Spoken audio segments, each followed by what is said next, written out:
Hey everybody, it's Jason Blaha here, and you guys know what time it is. Time to talk about current events in the online fitness community, and today I'm going to discuss a little bit of a philosophical video that OmarIsuf did. So let me go ahead and put on my +5 hat of speechcraft, lovingly called my +5 hat of autism by many of you, and let's talk about this. And this is an important topic because normally I give Omar a hard time.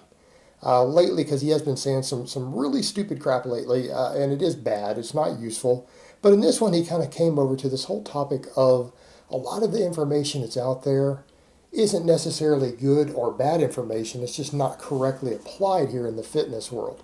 Now, if we're going to throw the caveat in that the specifics of it, a lot of it applies only to people who use copious amounts of anabolics and are going to be competitive bodybuilders, then I'll accept that. Because a lot of the really, really horrifically bad training advice out there is based upon that. They actually train in a way because their tendons are brittle from all the drug abuse, or they have so much site enhancement that their range of motion is compromised, they actually have to train around that. Okay? Which will come up with stuff like, oh, you need continual tension, bro. Again, continual tension, the way bodybuilders train because they have so much pain from site injection that they have to reduce their range of motion. Right? That's why continual tension exists. If you're not sight shooting large amounts of gear, you probably don't need to ever worry about that term. So let's come over to the point he made. He talked about intermediates, advanced, and novice lifters, that oftentimes information can seem contradictory. And I deal with that. When he said that jived with me because this is something that I personally deal with, is the confusion that it creates. And the reason it creates confusion is that if you have someone like me, I speak with a lot of conviction. And I mean, if you guys go look at what Jeff Bezos actually did a thing the other day saying that people who are right more often than not, they think differently than other people. And what's interesting, if you guys look at the way that I do things and then go read his article, it'll make a lot of sense. Like people who seem to be extremely decisive and have extreme amount of conviction with what they're doing, who will change their mind based upon the data. And people say, oh my God, they flip-flop. Well, most of your extremely successful businessmen do that, right? That's normal. Like that's normal in a lot of industries, including, again, massive companies like that. And it's not that you're flip-flopping, it's that when you make a decision, you roll with it. You give it 100%, but there are times when you do need to just change your perspective and realize this isn't working, it's not right, this needs to be reassessed, and you take off with it. And you make a decisive decision based upon the data, and then you make a hard choice and you run with it. But you're always willing to change it, but it can come across as extremely dogmatic. So the problem you have is that when you put out that information, people will misinterpret it. And that is a big problem you do have with some fitness people who are advanced. If you only look at what they're doing or what they're talking about, it actually is not applicable to 90 to 95% of people viewing. And let's come back over to a case in point, because he talked about the different phases, the novice, intermediate, the advanced. He talked about learning basically intuitiveness and fundamentals, then unlearning everything that you learned when you become an intermediate and learning the mechanical aspects of it so that you can learn the nuts and bolts and adjust it and unlearn the things that you had to learn to get through the novice phase, because sometimes you have to unlearn those things. Those hard rules that are set in stone as a novice get undone as an intermediate. I mean, the stuff that we say you do not break ever, ever for any reason, you're stupid if you do it, right? For that first year of hard training, then you have to unlearn that. You have to unlearn those hard rules. Then you come over to advanced, to where a lot of the intermediate stuff and the mechanical falls to the side and you go into a flow state, as he put it, like Bruce Lee put it. And that's a perfect example. I mean, look at what I did. I had a period of time where I had to detrain. I had a period of time in my life where my training got very disrupted, and I trained like an intermediate. Again, coming back, rebuilding some base. Now I train like an advanced lifter. And there's a vast contrast between the two, and it's very, very hard to follow what someone like me does. Someone who logs all of their workouts, right? Every one of my main training sessions, the entire workout goes up on my channel. If you are a novice lifter or even an intermediate and you try to follow that flow of what I'm doing with assistance movements and accessory movements, it is going to confuse the holy hell out of you, because a lot of it is set on hard programming, right? A ton of it is hard programming. Particularly the different stuff with the conjugate stuff and the dynamic work. Then you get over to the assistance movements, and they're all in a flow state. They're all based upon what are my weaknesses right now, what do I need to flow with, am I going to run this in a 2-week wave, am I just going to pick a different exercise, where am I going to just flow through the workloads that I need to flow through and the joint angle specificities that I need in the way that's going to produce hypertrophy. This is going to assess my weaknesses and flow with it, and it's going to change next week or 3 weeks later. Either that's working or it's not, and then we just adjust it and go with it. That's advanced lifter training. As a novice lifter, if you were to look at any of that, you are going to get so mixed up and so messed up, and it's going to absolutely ruin your progress. So let's come back over to the exact examples he gave. He said, for a novice lifter, yeah, you need to focus on the fundamentals, the basics. You need to be working on form. You need to be working on strength. Progressive overload, you need to build a base on all the big exercises. You don't need a lot of exercise variation. You don't need exercise variety. You don't have weak points. Okay, so we come back over to the novice lifter, and what will we tell them? Never ever do a chest supported row, right?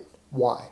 Because you need your core to work. You need your erectors working. You need your hips to be learning to contract. All these muscles need to learn to contract when you contract your back on a row. It'll make you better at your deadlifts. It'll make you bigger. It'll make you stronger. Do every exercise standing. You need to stand for barbell presses.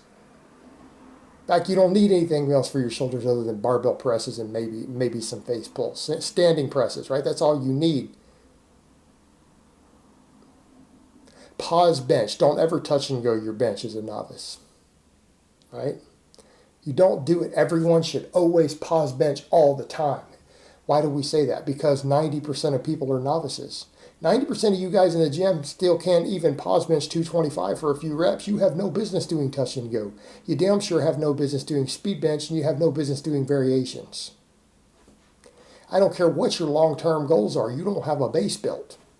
So we push the novice lifters towards doing 5, 6, 7 basic exercises, focusing on hard progression learning form. In fact, we will always tell them what?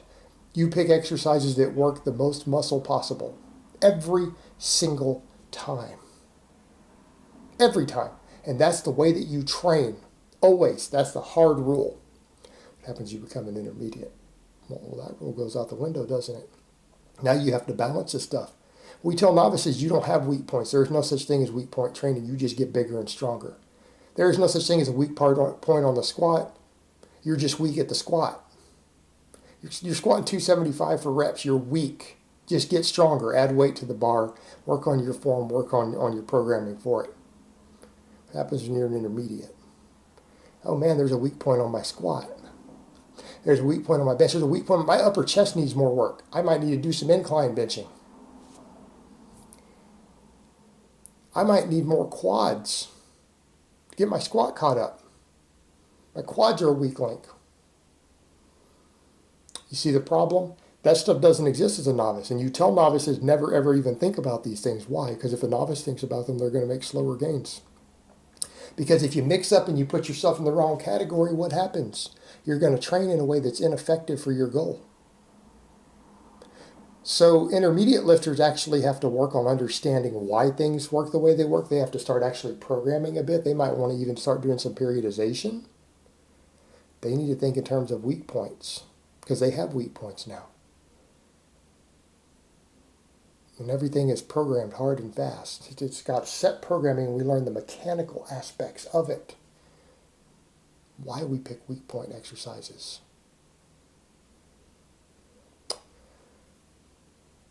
What happens when you're an advanced lifter? Now everything goes into a flow state. Well, now I might need chest supported rows. This thing we just told the novices never to do because they're stupid. Because the advanced lifter has to get a lot more training volume to make progress in. They can't make progress on the training loads that the novice or the intermediate could. They will stall. They won't gain any muscle or strength. They have to increase volume. Well, that training volume is going to carry a toll in terms of recovery, fatigue management, adjusting individual workouts based upon recovery and workflow, having to adjust weak point training on the fly, having to learn to adjust weak point training based upon what you just did on the first exercise of the day and understand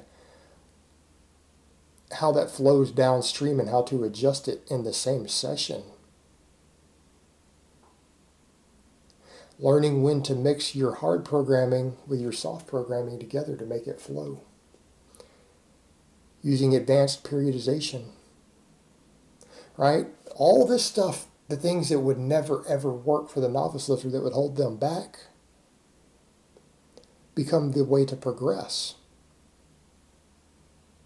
And there's a lot of intuition and just flow with it that is a combination of knowledge, training experience, observation, listening to different people, knowing how your body responds to different things, knowing how it changes in its response week to week, knowing how your body will adapt in a 21-day cycle to whatever change in stimulus, and knowing ahead of time what to expect. Knowing that when this goes up and I train on this and I see this over here, this will carry over to this other exercise or this muscle, this amount. Because I just know my body and I know that that's what will happen. Do you see the difference? And that's the point he makes, is that a lot of the information that's out there is for one of those categories, and if you mix that up for someone who's in a different situation, it's going to be something that might be the advice that makes one person a champion or helps one person through a plateau and helps them be better. But for another person, it's a terrible, horrific piece of advice. Well, that can be a problem in this. When it comes to training particularly, that can be a real big problem of separating that into the categories. And then people who are listening, knowing which category they are really in. Because if you put yourself in the wrong category, you let your ego get the best of you and you say, I'm an advanced lifter. And you try to program like an advanced lifter and you're a novice, you're going to spin your wheels for the next year. You're going to waste an entire year of your training life. You're going to waste it. Because you're going to make the gains that an advanced lifter makes in 1 year, which is going to be about 5% of what you should be making. So just a different way to look at it when you talk about the different states of it and the fact that you completely change the rules each time because everything changes.